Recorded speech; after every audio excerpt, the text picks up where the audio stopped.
ఆంధ్రప్రదేశ్లో సామాజిక పెన్షన్ల పంపిణీ వ్యవహారంలో విఫలమైనందుకు గాను ఆంధ్రప్రదేశ్ ప్రభుత్వ ప్రధాన కార్యదర్శి జవహర్ రెడ్డి గారి మీద కేంద్ర ఎన్నికల సంఘం వేటు వేయబోతుందని జవహర్ రెడ్డి గారికి స్థానచలనం కలిగించబోతున్నారు ఈసీ అంటూ ఒక వార్త ఇప్పుడు సోషల్ మీడియా వేదికగా చక్కర్లు కొడుతున్నటువంటి నేపథ్యంలో సిఎస్ గారి స్థానచలనానికి ఎందుకు ఇంత లేట్ అవుతుంది, అసలు తెర వెనక ఏం జరుగుతోంది అనేది ఇప్పుడు సర్వత్రా చర్చనీయాంశంగా మారినటువంటి నేపథ్యంలో ఈ అంశానికి సంబంధించి మనతో మాట్లాడేందుకు ప్రముఖ సీనియర్ జర్నలిస్ట్, ప్రముఖ రాజకీయ విశ్లేషకులు దుర్గా వడ్లమణి గారు మనతో ఉన్నారు. మేడంతో మాట్లాడు. దుర్గా గారు నమస్తే అండి. నమస్తే.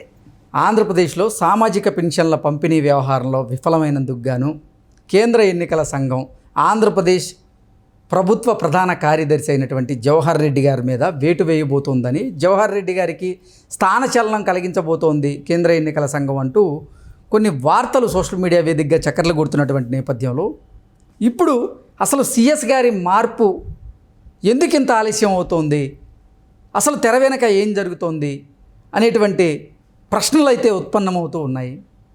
ఈ నేపథ్యంలో దీని మీద మీ విశ్లేషణ ఏంటి అంటే ఏం చెప్తారు మేడం? అసలు ఇది ఎప్పుడో జరగాలని మనందరం ఎదురు చూసాం. ఇప్పటికి చాలా రోజులుగా దీని మీద నలుగుతోంది ఈ విషయం. కానీ అది డిలే అవుతుంది మీరు చెప్పినట్టుగా. ఎందుకు డిలే అవుతుందంటే జగన్మోహన్ రెడ్డి గారికి చాలా కావాల్సిన వ్యక్తులు వీళ్ళందరూ. సిఎస్ కానీ, డీజీపీ కానీ, మన వెళ్ళిపోయిన కొల్లి రఘురామరెడ్డి గారు కానీ, వీళ్ళందరూ కూడా ఆయన ఏరి కోరి తెచ్చుకున్నారు. వీళ్ళెవరూ కూడా డెప్యుటేషన్ మీద వచ్చిన వాళ్ళే కానీ డైరెక్ట్ వచ్చిన వాళ్ళు కాదు. అటువంటి నేపథ్యంలో అందులో ఇప్పుడు వాలంటీర్స్ విషయంలో కేంద్ర ఎన్నికల సంఘం వాళ్ళని విధుల నుంచి పక్కన పెట్టమని చెప్పింది. అంతేకాకుండా వాళ్ళనేమి ఇంటికి పంపించమని చెప్పలా. కొంతకాలం విధుల నుంచి పక్కకు పెట్టమంటే ఈ జవహర్ రెడ్డి గారు ఎవరైతే ఉన్నారో సిఎస్గా కొనసాగుతున్నారో ఆయన వైసీపీలో పనిచేస్తున్న వ్యక్తిగా భావించి తను ఒక బాధ్యత గల ఉద్యోగి అనే విషయాన్ని మర్చిపోయి ఆయన వాలంటీర్స్ వ్యవస్థని, అసలు చంద్రబాబు నాయుడు వాలంటీర్స్ వ్యవస్థని రద్దు చేయమన్నారు. దీనికి అంతటికీ కారణం చంద్రబాబు అని ఒక పెద్ద గందరగోళం తీసుకొచ్చి ఒక 20 రోజులుగా అసలు ఆంధ్రప్రదేశ్ రాష్ట్రాన్ని అతలాకుతలం చేసిన అంశం ఏదైనా ఉంది అంటే అది వైసీపీ తరఫున ముఖ్యంగా ఈ జవహర్ రెడ్డి గారు చేసిన విషయం. అది అంటే వాలంటీర్స్కి ఏదో అయిపోతుంది, వాలంటీర్స్ లేకపోవటం వల్ల మేము అసలు పెన్షన్లు పంపిణీ చేయలేకపోయాము అంటూ అసలు మొత్తం నెపాన్ని అంతా కూడా చంద్రబాబు నాయుడు గారి మీద నెట్టడానికి వీళ్ళందరూ కూడా కథలు అల్లారు బాగా. అయితే ఇప్పుడు అసలు జవహర్ రెడ్డిని కూడా తప్పించాలి అని మనం ఎప్పటి నుంచో అనుకుంటున్నాం. అనుకుంటే ఎందుకు ఈ డిలే అవడానికి ఇవన్నీ కూడా కారణాలు. ముఖ్యంగా జగన్మోహన్ రెడ్డి తెర వెనక నడిపిస్తున్నాడు. ఆయన ఎలాగైనా ఆపాలి అని కొల్లి రఘురామరెడ్డిని ట్రై చేశాడు, అయినా కూడా అవ్వలేదు. ఎందుకంటే ఆయన చేసింది చాలా పెద్ద నేరం ఆ రోజు. అది కేంద్ర ఎన్నికల సంఘం దృష్టికి వెళ్ళడంతో ఒక్క రోజులోనే వారిని ట్రాన్స్ఫర్ చేయగలిగారు. అయితే ఈయన విషయంలోకి వచ్చేసరికి మరి డైరెక్ట్గా ఎవిడెన్స్లు దొరకట్లేదా ఏంటి మనకు అర్థం కావట్లా. ఎందుకంటే మొత్తం ప్రతిపక్ష పార్టీలే కాదు, ఈవెన్ సోషల్ మీడియా కావచ్చు, లేకపోతే పత్రికలు కావచ్చు, టీవీ ఛానళ్ళు కావచ్చు, గగ్గోలు పెట్టాయి. ఇప్పుడు వాలంటీర్లు లేకపోతే పంపిణీ చేయలేరా మీరు, ఒక 2 నెలలు పెన్షన్లని అందరూ ప్రశ్నించారు కూడా. అసలు జరిగిన విషయం వేరు, వీళ్ళు తెర మీదకి తీసుకొచ్చిన అంశం వేరుగా అయిపోయింది. అంటే ఈ పెన్షన్ల పంపిణీ వ్యవహారం ఒకటే కాదు, అసలు జవహర్ రెడ్డి గారు జగన్మోహన్ రెడ్డి ప్రభుత్వానికి అనుకూలంగా వ్యవహరిస్తున్నారు అంటూ ప్రతిపక్షాలు, అలాగే భారతీయ జనతా పార్టీ ఆంధ్రప్రదేశ్ అధ్యక్షురాలైనటువంటి పురంధరేశ్వరి గారు కూడా 22 మంది సివిల్ సర్వెంట్ల మీద చర్యలు తీసుకోండి అంటూ కేంద్ర ఎన్నికల సంఘానికి లేఖ రాసినటువంటి నేపథ్యంలో వాటిని కూడా దృష్టిలో పెట్టుకునే కేంద్ర ఎన్నికల సంఘం జవహర్ రెడ్డి మీద వేటు వేయబోతోంది, ఆయనకి స్థానచలనం కలిగించబోతోంది అంటూ రకరకాల ఊహాగానాలు అయితే తెర మీదకి వచ్చాయి మేడం. అది నిజమే కదండి. పురంధేశ్వరి గారు రాశారు 22 మందిని తప్పించండి అని. అందులో సిఎస్, డీజీపీ కూడా ఉన్నారు. అప్పుడు వారు రాయడం తప్పులేదు కదా. అయితే వాటి మీద చర్యలు ఎందుకు లేట్ అవుతున్నాయనేది మనందరి క్వశ్చన్ కూడా. అందులో భాగంగా ఇప్పుడు ఇంకా తప్పనిసరి పరిస్థితుల్లో ఇప్పుడు కేంద్ర ఎన్నికల సంఘం ప్రశ్నించింది కదా, ఇప్పుడు ఇట్లా రాశారు, వీళ్ళ మీద ఎలిగేషన్స్ వచ్చాయి, దీనికి మీ బదులేంటి అని అడిగింది. మీరు దీన్ని పరిశీలించి మాకు చెప్పండి అని. అంతే కదా. రాష్ట్ర ఎన్నికల సంఘం అధికారి అది మీనా కుమార్ గారికి ఆ బాధ్యత అప్పచెప్పారు. మీరు మొత్తం ఇందులో ఉండే అంశాలేంటో చూసి అసలు వాళ్ళ మీద ఎందుకు ఎలిగేషన్స్ వచ్చాయి, దానికి కారణాలు ఏంటి మీరు కనుక్కొని మాకు తెలియజెప్పండి అని అడిగారు. ఇప్పుడు ఆవిడ బాధ్యత, మీనా గారి బాధ్యత అది.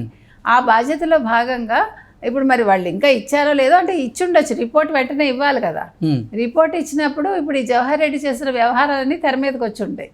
ఆయన ఏ రకంగా ప్రభుత్వానికి అనుకూలంగా ఉన్నారు, ఆయన ఏ రకంగా ప్రతిపక్షాలను ఇబ్బంది పెట్టారు, అసలు వాలంటీర్ల విషయంలో ఆయన చేసిన తప్పిదం ఏంటి, కేంద్ర ఎన్నికల సంఘం ఏం చెప్పింది, వాళ్ళు చెప్పింది ఒకటి, ఈయన ఇక్కడ ప్రచారం చేసింది ఒకటి కదా.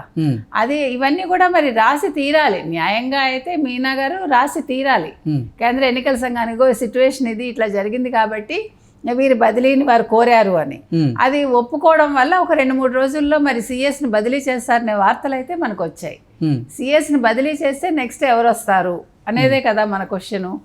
ఇప్పుడు నెక్స్ట్ ఎవరు వస్తారు అనేదానికి మనకి నీరబ్ కుమార్ ప్రసాద్ బలంగా వినిపిస్తుంది. వారి మొత్తం 5 పేర్లు పరిశీలనలోకి వెళ్తే మొట్టమొదటి ఉన్న పేరు Neerab Kumar Prasad. Chief commissioner of land అడ్మినిస్ట్రేషన్కి పనిచేస్తున్నారు వారు. ఎవరు? నీరబ్ కుమార్ ప్రసాద్. ఈయన 1987 బ్యాచ్కి చెందినవారు. మనకి తెలిసి వారి మీద ఏమి ఎలిగేషన్స్ ఉన్నట్టు లేవు. హైదరాబాద్ లో హెచ్ఎండిఏ కూడా ఆయన ఒకప్పుడు అధికారిగా పనిచేసినట్లున్నారు. అవునండి, గతంలో పనిచేశారని విన్నాం మనం. కాబట్టి అటువంటి వ్యక్తి వస్తే ఎన్నికలు సజావుగా సాగటానికి మనకు అవకాశం ఉంటుంది. ఇప్పుడు ఇట్లాగా జవహర్ రెడ్డి లాంటి వాళ్ళు కాకుండా, ఇప్పుడు జవహర్ రెడ్డి ఉంటే మనకి సజావుగా ఎన్నికలు జరగవనే కదా అందరి ఉద్దేశం. అది ప్రతిపక్షాలదే కాదు, ప్రజల ఉద్దేశం కూడా అదే. మనం అక్కడ జరుగుతున్నది అదే. కాబట్టి ఇప్పుడు ఈయన కనుక సిఎస్ అవుతే త్వరలో మనకి సమీకరణాలు మారుతాయి, అక్కడ సిచ్యువేషన్ మారుతుంది, మనకి ప్రజల్లో కూడా ఒక నమ్మకం కలుగుతుంది కేంద్ర ఎన్నికల సంఘం మీద. ఆ తర్వాత ఈ దొంగ ఈవీఎంలు ఇలాంటివంతా కూడా ఉండవని మనం అనుకుందాము. ఆ టైంలో ఇవన్నీ లేకుండా చూసి ఎన్నికలు సజావుగా జరగటానికి ఈ నీరబ్ కుమార్ ప్రసాద్ తప్పకుండా ప్రయత్నిస్తారని మనం భావించవచ్చు. ఓకే, ఏంటి మేడం ఎన్ని రోజుల్లో ఈ సిఎస్ గారి మార్పు ఉండే అవకాశం ఉంది అంటే ఏం చెప్తారు? 1-2 రోజులని అంటున్నారండి. 2 రోజులు అంటే మేబీ మండే నాటికి ఏమైనా తేలచ్చేమో. ఇప్పుడు వీకెండ్ వస్తుంది కాబట్టి బై మండే మనకు ఆర్డర్స్ వస్తాయని మనం భావించవచ్చు. ఓకే, సిఎస్ గారితో పాటుగా డీజీపీ గారి మీద, అలాగే ఇంటెలిజెన్స్ చీఫ్ మీద కూడా కేంద్ర ఎన్నికల సంఘం వేటు వేయబోతుంది, వారిని కూడా స్థానచలనం చేసే అవకాశం ఉంది అంటూ కూడా కొన్ని వార్తలు అయితే వస్తున్నాయి. డీజీపీ గారి మార్పు కూడా ఉండే అవకాశం ఉందంటారా? తప్పకుండా. మనం ఇప్పుడు ఇంటెలిజెన్స్ చీఫ్ది జరిగింది ఆల్రెడీ చూసేస్తాం మనం, కొల్లి రఘురామరెడ్డి గారిది. నెక్స్ట్ ఇంకా డీజీపీ. ఇప్పుడు ఒకసారి సిఎస్ అయిపోయారనుకోండి, మేజర్ వీళ్ళ ముగ్గురే కదా. ఇప్పుడు ఏదో అసలు మూల స్తంభాలు, అసలు దొంగలు, వాటెవర్. మన జగన్మోహన్ రెడ్డి గారికి 2 కళ్ళు, 2 చెవులు, 2 చేతులు అన్నీ వాళ్లే కదా. ఆయన వెనక ఆయన తరఫున పనిచేసేవాళ్ళు వీళ్ళు. కాబట్టి ఈ త్రిమూర్తుల్ని పంపించేస్తే కొంచెం మనకి ప్రక్షాళన జరుగుతుంది. Okay madam, thank you so much.